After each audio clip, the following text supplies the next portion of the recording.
भदोही समाचार में आप सभी का स्वागत है। मैं आपके साथ दिव्या पांडे। बुलेटिन की शुरुआत करेंगे। देहरादून से पहुंची विजिलेंस टीम ने रुड़की तहसील पहुंचकर बड़ी कार्रवाई की है। आपको बता दें, स्थानीय अपर तहसीलदार के पेशकार को रिश्वत लेते हुए रंगे हाथों गिरफ्तार किया है। तो वहीं विजिलेंस टीम की कार्रवाई से तहसील कर्मियों में हड़कंप भी मच गया है।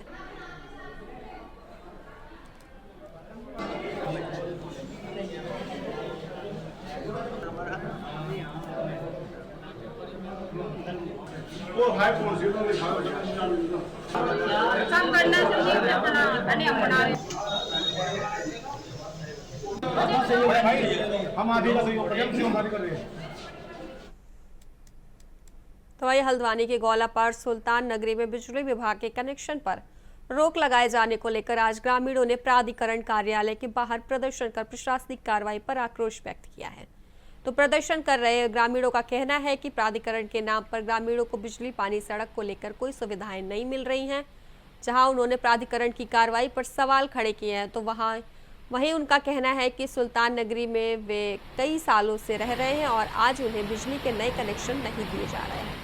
मामले को लेकर सिटी मजिस्ट्रेट का कहना है कि प्राधिकरण पूरे मामले को लेकर जांच कर आगे की कार्रवाई करेगा।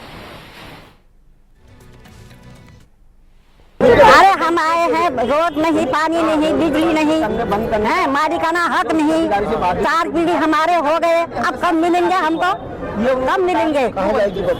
हाँ, ससुर चले गए, अब हम रह गए, हमारे बच्चे हैं, हमारे नाती पोते हैं, 4 हो गए हैं पीढ़ी। अब अभी तक हमको सुविधा नहीं। गौलापार ग्रामीण एरिया से, अगर मैं ग्रामीण एरिया की बात करूं, मैं कह रहा हूं सुल्तान नगरी एक ऐसा क्षेत्र है जिनमें 3-3 चौथी पीढ़ी चल रही है। चौथी पीढ़ी चल रही है और तत्काल में मैं कहूँगा विभाग द्वारा वहाँ पर बिजली के कनेक्शन बंद कर दीजिए। आखिर क्यों भाई? जब तुम रेड़ी ठेड़ी वाले को बिजली का कनेक्शन दे रहे हो तो ऐसा सौतेला व्यवहार सुल्तान नगरी के लिए क्यों? तो उसके लिए, और दूसरा 2020 से प्राधिकरण लागू किया ग्रामीण एरिया में। सुविधा नाम की चीज़ नहीं है। आप राजस्व इकट्ठा करें, बस महकमा वही कर रहा है कि राजस्व इकट्ठा कर रहा है, पर राजस्व के साथ साथ जो मूलभूत सुविधाएं प्राधिकरण में होती है वो तो दो। हमारे गोलापार में हाईवे में एक स्ट्रीट लाइटें नहीं है। सुल्तान नगरी की रोड टूटी पड़ी है, गांव में रोडें सब खत्म है। तो सुविधा नाम की चीज़ नहीं है, बस राजस्व इकट्ठा करने का खेल चल रहा है। ये कतई बर्दाश्त नहीं होगा। जनता जागरूक हो गई है। अगर इसमें पूर्णतः शासन प्रशासन द्वारा डिसीजन नहीं लिया गया, ये तो खाली पिक्चर है, टेलर पूरी बाकी है। अभी पार सुल्तान नगरी क्षेत्र के कुछ ग्रामीण आए थे, अभी हमारे से मिले हैं और उनके द्वारा कुछ अपने आधारभूत सुविधाओं को लेकर बात की गई है। ये जो स्थल है, ये चूँकि पट्टे वाली ज़मीन पर है और उनके और भी मसले हैं जो राजस्व विभाग और वन विभाग से संबंधित हैं। जहाँ तक प्राधिकरण का विषय है, प्राधिकरण निरंतर जो विकास कार्य हैं उसमें लगभग अभी तक 33 करोड़ की योजनाओं को स्वीकृत कर चुका है। गोलापार क्षेत्र में भी जहाँ पर जैसी आवश्यकता होगी उसका परीक्षण किया जाएगा और आगे इनकी योजनाओं को सम्मिलित करने का प्रयास किया। तो खबरों में आगे बढ़ेंगे, जहां गोविंद बल्लभ पंत अभियांत्रिक एवं प्रौद्योगिक संस्थान घुड़दौड़ी में वार्षिक सांस्कृतिक समारोह गूंज 2025 का भव्य आयोजन किया गया। कार्यक्रम का शुभारंभ हेमवती नंदन बहुगुणा गढ़वाल केंद्रीय विश्वविद्यालय के कुलपति प्रोफेसर एम.एस. रॉथार्ड और संस्थान के निदेशक प्रोफेसर धनंजय सिंह ने किया। इस अवसर पर प्रोफेसर रॉथार्ड ने कहा कि यह संस्थान न केवल प्रदेश में बल्कि पूरे देश में अपनी पहचान बना रहा है।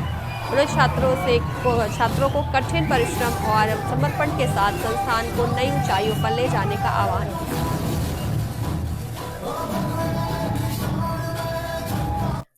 हमने इस तरीके से अपना प्रेजेंट करना चाहा कि बेसिकली हम उत्तराखंड में हैं, तो उत्तराखंड वैसे ही हमारा इतने कल्चर से रिप्रेजेंट किया जाता है।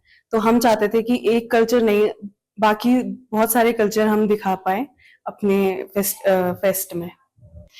यहाँ पे साउथ इंडियन था, महाराष्ट्र था और अपना उत्तराखंड था और भी बहुत सारे थे। एक्चुअली हम 1 महीने पहले से ही अपना टारगेट लेके चलते हैं कि इस टाइम पे हमको हमारा फेस्ट रखना है और ऐसे में हमें एक मतलब पूरा रोड मैप बना के चलते हैं कि कैसे हम प्लान करें सारा, ऐसे करके हम। आज निदेशक महोदय ने मुझे गूंज 25 के समारोह में बुलाया था मुख्य अतिथि बतौर। बहुत लंबे समय अंतराल बाद में अपने पुराने संस्थान में आया। मुझे ये पारिवारिक सी फीलिंग हुई कि मैं अपने पुराने परिवार के साथ जुड़ रहा हूँ और उनके साथ जो उपस्थिति है मेरी वो बहुत अच्छी रही। बच्चों ने बहुत शानदार प्रोग्राम आयोजित किए हैं और बहुत शानदार उन्होंने अपनी परफॉर्मेंस दी है।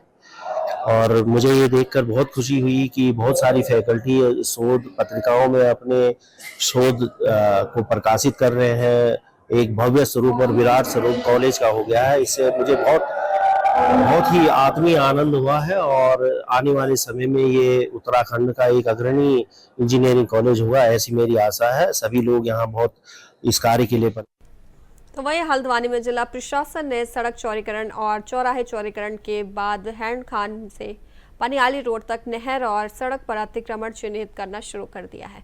प्रशासन निरीक्षण में लगभग 1.5 किलोमीटर नहर और सड़क पर अतिक्रमण की कार्रवाई को चिन्हित करते हुए कई आवासीय और कॉमर्शियल बिल्डिंग द्वारा सरकारी भूमि पर अतिक्रमण होना पाया गया है। जहां एसडीएम ने बताया कि सिंचाई विभाग द्वारा इस मार्ग पर पक्का नाले का निर्माण किया जाना है, जिससे कि आवासीय क्षेत्र में जल भराव की समस्या से निजात मिल सके।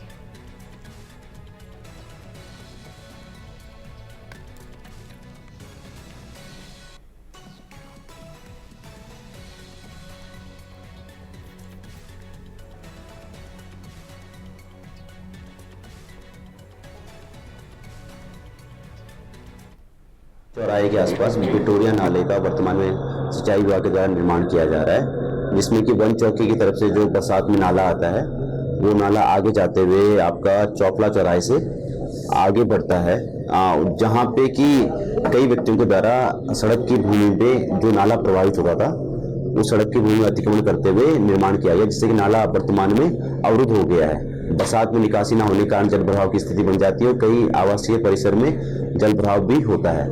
उसको रोकने की दृष्टि से सिंचाई विभाग के द्वारा पूरे नाले का निर्माण का एक विस्तृत आंकलन तैयार किया गया है। उस नाले के अंतर्गत जो भी अतिक्रमण आ रहे हैं उनको चिन्हित किया जा रहा है, नोटिस दिया जा रहा है, ताकि नाले को सुचारू रूप से संचालित किया जा सके। तो वहीं हल्द्वानी के नगर निगम कार्यालय में आज राजपुरा के वार्ड नंबर 14 के लोगों ने प्रदर्शन कर नगर आयुक्त के माध्यम से राज्यपाल को ज्ञापन भेजा है, जहां वार्ड के लोगों का कहना है कि प्रधानमंत्री आवास योजना के तहत गरीबों को आवास आवंटित किए जा रहे हैं, जिसमें मानकों के अनुरूप उनके मकान रजिस्टर होने चाहिए, जिसमें कई लोग इस मानक पर खरे नहीं उतर रहे हैं। उनका कहना है यदि सरकार इस बिंदु को हटा दे तो कई गरीबों को आवासीय योजना का लाभ मिलेगा। से हम कहाँ से दें? अगर कहीं हल्द्वानी में दिखा दें कि कौन सी जगह रजिस्ट्री है तो हम मानते हैं, बगैर रजिस्ट्री की जगह में पूरी हल्द्वानी बसी है। हम लोग कहाँ जाए, हमें रजिस्ट्री की या तो जगह दे दें या कहीं मकान बना के दे दें। हम गरीब आदमी है, पूरा कांचा बीनने वाले हैं, मजदूरी करने वाले हैं, कोई गुब्बारे बेचता है, कोई जूते की पॉलिश करता है। कहाँ नगर निगम क्षेत्र हल्द्वानी और पूरे उत्तराखंड में शहरी आवास योजना के अंतर्गत में प्रधानमंत्री महोदय जी द्वारा गरीब लोगों को आवास आवंटित किए जाने हैं, लेकिन उसके अंतर्गत ऐसी शर्तें रखी गई हैं जो अजीबो गरीब हैं। उसमें ये शर्तें रखी गई हैं कि उनके पास अपना रजिस्ट्री का घर होना चाहिए। मैं कहना चाहता हूँ पूरी हल्द्वानी में आज 85% जगह नजूल है, जिसमें सभी लोग इसके अपात्र रह जाएंगे। तो हमने एक ये नगर आयुक्त महोदय के माध्यम से महामहिम राज्यपाल जी को एक ज्ञापन भेजा है, जिसमें हमने ये मांग की है कि वार्ड नंबर 14 और हल्द्वानी पूरा से नजूल से इसे रजिस्ट्रीकृत किया जाए, जिससे इसकी योजना लाभान्वित मिल सके लोगों को। अगर ये योजना इसमें जब तक इसमें संशोधन नहीं होगा, अमेंडमेंट नहीं होगा, जब तक ये योजना धरातल पर नहीं उतरेंगी। मैं कहता हूँ ये योजनाएं खाली किताबों में सिमट के रह जाएंगी, धरातल में व्यक्तियों को इसका लाभ नहीं मिलेगा। इसी के उसमें आज हमने एक महामहिम राज्यपाल जी को उसमें एक ज्ञापन प्रेषित किया है। अगर इसमें समय रहते संशोधन नहीं हुआ तो हम धरना प्रदर्शन करने को बाध्य होंगे। खबर में आगे बढ़ेंगे। जहां सूबे के मुख्यमंत्री पुष्कर सिंह धामी के निर्देश पर जनपद में अवैध गतिविधियों पर लगाम लगाने के उद्देश्य से बड़े स्तर पर सत्यापन अभियान चलाया जा रहा है। पुलिस विभाग द्वारा अब तक हरिद्वार जनपद में 17,000 से अधिक लोगों और संस्थानों का सत्यापन किया जा चुका है। यह अभियान किराएदारों, बाहरी श्रमिकों, संदिग्ध व्यक्तियों तथा व्यावसायिक प्रतिष्ठानों पर केंद्रित है। पुलिस और प्रशासन की संयुक्त टीम लगातार क्षेत्रों में जाकर दस्तावेजों की जाँच कर रही है। कार्रवाई है लगातार चल रही है। पिछले 5 माह में करीब 17,000 से ऊपर सत्यापन हम लोगों के स्तर पर किया गया है, जिसमें जो बाहर से लोग यहाँ आके रह रहे हैं या फर्जी आधार कार्ड या अन्य कोई डॉक्यूमेंट बना के लोग रह रहे हैं, उनके खिलाफ कार्रवाई की जा रही है।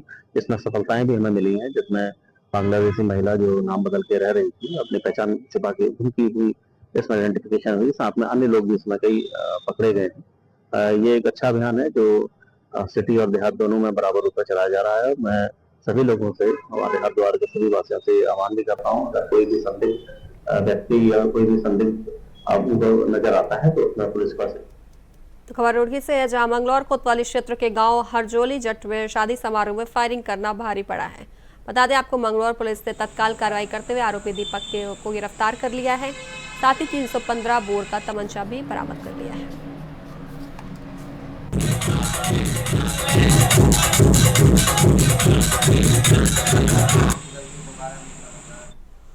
फिलहाल रुकेंगे छोटे से ब्रेक के लिए, जल्द हाजिर होंगे। रेलवे वित्त आयोग की टीम ने उत्तराखंड दौरे के दौरान राज्य सरकार के अधिकारियों से महत्वपूर्ण बैठक की है। तो वहीं आयोग के अध्यक्ष डॉक्टर अरविंद पनगाड़िया के नेतृत्व में हुई बैठक में टैक्स वितरण, राज्य की राजस्व मांग और विकास से जुड़े मुद्दों पर चर्चा हुई। तो आपको बता दें, तो वहीं इस दौरान चर्चा में सीएम धामी भी मौजूद रहे और उत्तराखंड में 16वें वित्त आयोग की प्रेस कॉन्फ्रेंस हुई, जहां आयोग के अध्यक्ष अरविंद पनगाड़िया ने प्रेस को ब्रीफ किया और इस दौरान क्या कुछ कहा वो भी आपको सुना। Central government also levies certain cesses and surcharges. Now, cesses and surcharges go directly in toto to the central government.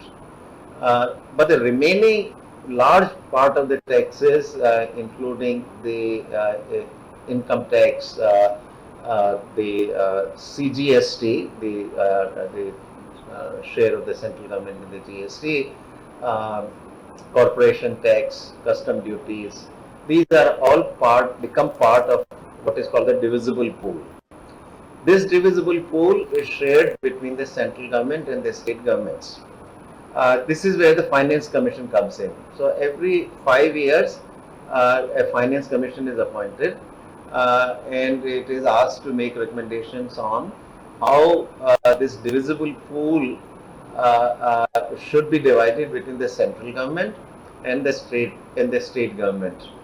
And then the portion that is divided, that is given, that is devolved to the state governments is further to be subdivided among the 28 states of the country.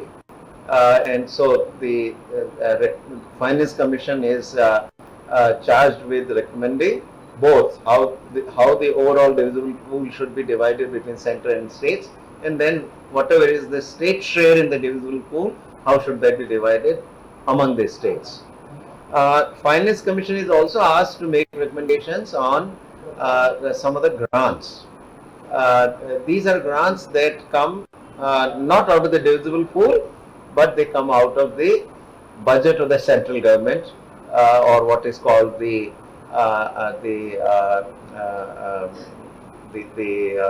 Consolidated Fund of India.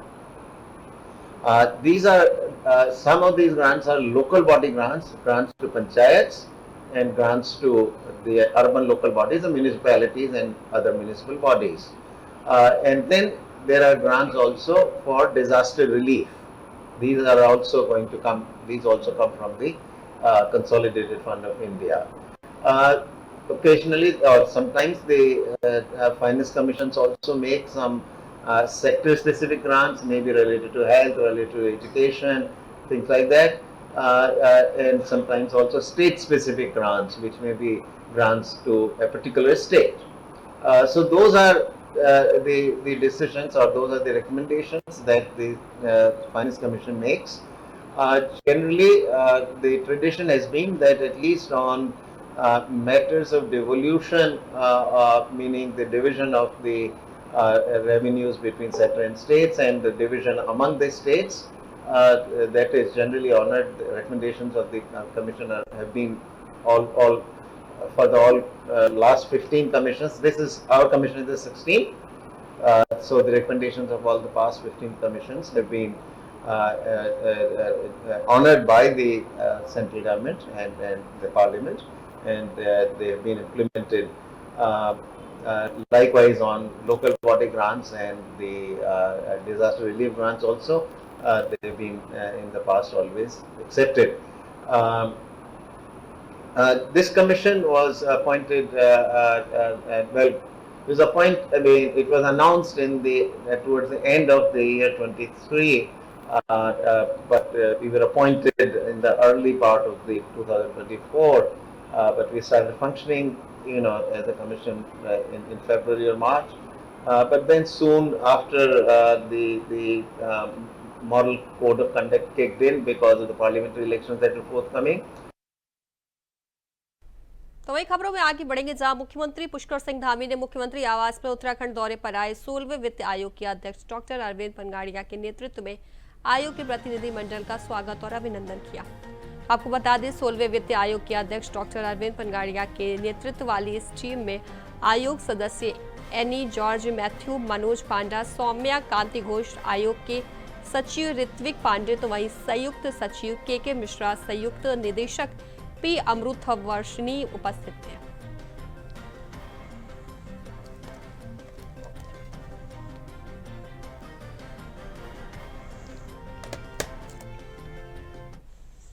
तो अगली खबर की रुख करेंगे, जहां राजधानी देहरादून के निजी होटल में UNESCO club Doon valley east द्वारा कार्यक्रम का आयोजन किया गया। आपको बता दें, वहीं जिसमें मुख्य अतिथि उत्तराखंड सरकार में तकनीकी शिक्षा मंत्री सुबोध उनियाल द्वारा 51 प्रतिभाशाली विद्यार्थियों को छात्रवृत्ति प्रदान किया गया। तो आपको बता दें, इस दौरान छात्रवृत्ति के साथ सभी छात्रवृत्ति धारकों को स्कूल बैग, स्टेशनरी और भोजन पैकेट भी दिए गए। तो वही अध्यक्ष ने पिछले वर्ष के बारे में विस्तृत जानकारी दी, जिसमें सभी परियोजनाओं को पूरा किया गया। तो ये आपको बता दें, कार्यक्रम में बीजेपी के कई दिग्गज नेता और सैकड़ों की संख्या में सदस्य और विद्यार्थी के रिश्तेदार भी उपस्थित रहे।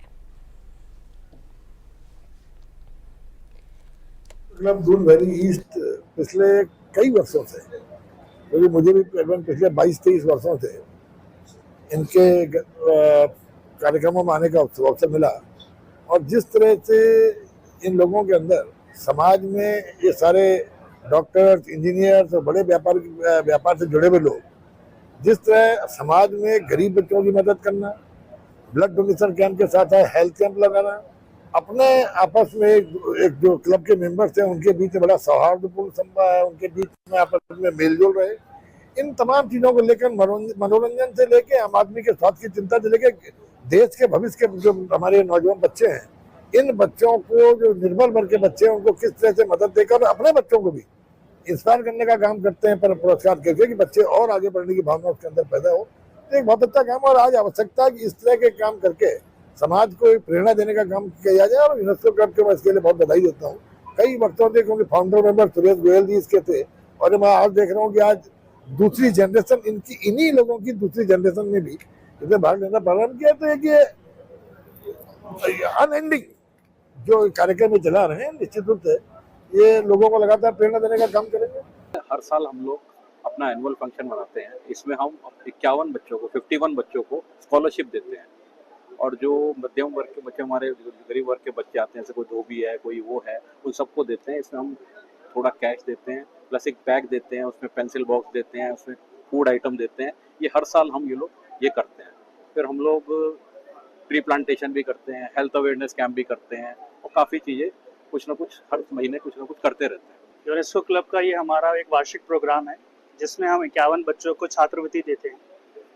हमारा उद्देश्य बहुत सिंपल सा है कि इन बच्चों को एक अच्छा आगे मार्गदर्शन मिले, इन बच्चों की जो प्रतिभा है उनको हम पहचानें, और इनको आगे बढ़ते रहने के लिए एक मोटिवेशन, एक इंकरेजमेंट दे सकें। ये एक छोटी सी कोशिश है, और हम लोग ये 35 साल से करते हुए आए हैं। तो अगली खबर के रुख करेंगे, जहां हरिद्वार के एसएसपी प्रवीण सिंह डोभाल ने सोमवार को कोतवाली ज्वालापुर का वार्षिक निरीक्षण किया। निरीक्षण के दौरान उन्होंने कार्यालय परिसर की साफ सफाई, भवन की स्थिति, मेंटेनेंस और अभिलेखों की जांच भी की। आपको बता दें, उन्होंने अभिलेखों को समय समय पर अपडेट रखने के निर्देश दिए हैं। तो वहीं एसपी सिटी ने कुर्की वारंटों के त्वरित निस्तारण, लापता हिस्ट्री शीटरों की तलाश, CCTNS पोर्टल पर GD की ऑनलाइन एंट्री और कनेक्टिविटी संबंधी समस्याओं के त्वरित समाधान पर विशेष जोर दिया है। तो वही महिला हेल्प डेस्क का भी निरीक्षण किया गया। आपको बता दें, जहां तैनात पुलिसकर्मियों को उत्तराखंड पुलिस ऐप और कंटेंट का प्रचार प्रसार करने के निर्देश दिए हैं।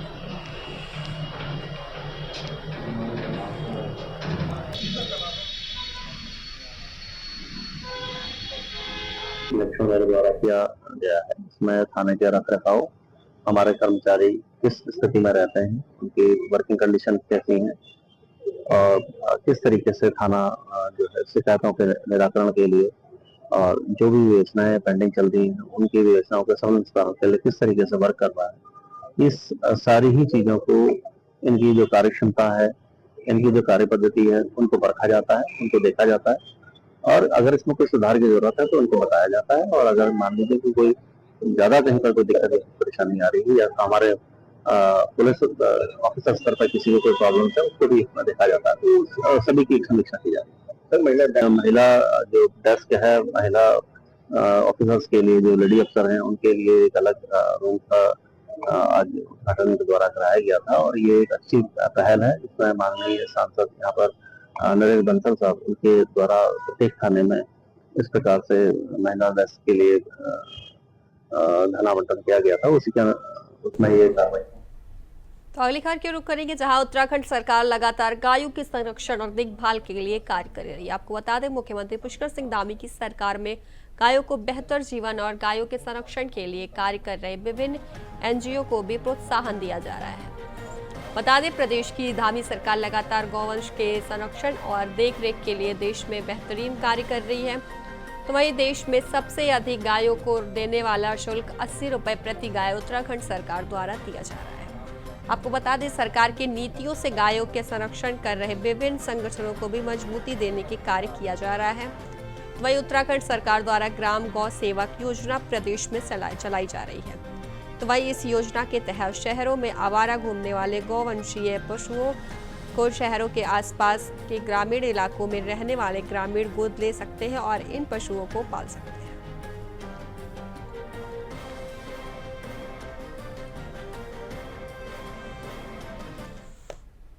तो अगली खबर की रुख करेंगे, जहां हेमकुंड साहिब के कपाट आपको बता दें 25 मई को खुलेंगे। 22 मई को पंज प्यारों के नेतृत्व में पहला जत्था हेमकुंड साहिब के लिए रवाना होगा। तो वहीं लक्ष्मण झूला रोड स्थित गुरुद्वारे से यात्रियों के जत्थे को रवाना किया जाएगा। आपको बता दें, राज्यपाल लेफ्टिनेंट जनरल गुरमीत सिंह और मुख्यमंत्री पुष्कर सिंह धामी यात्रा पर जाने वाले वाहनों को हरी झंडी दिखाएंगे। तो वहीं इस कार्यक्रम में संत समाज और शहर के गणमान्य लोग भी उपस्थित रहेंगे। तो आपको बता दें, ऋषिकेश से हेमकुंड यात्रा का शुभारंभ होना है, जहां 22 मई को पहला जत्था रवाना किया जाएगा। वहीं पंच प्यारों के नेतृत्व में पहली यात्रा की शुरुआत होगी। आपको बता दें, तो वहीं 25 मई को हेमकुंड साहिब के कपाट खोल दिए जाएंगे, जहां राज्यपाल और सीएम हरी झंडी दिखाकर उसे रवाना करेंगे।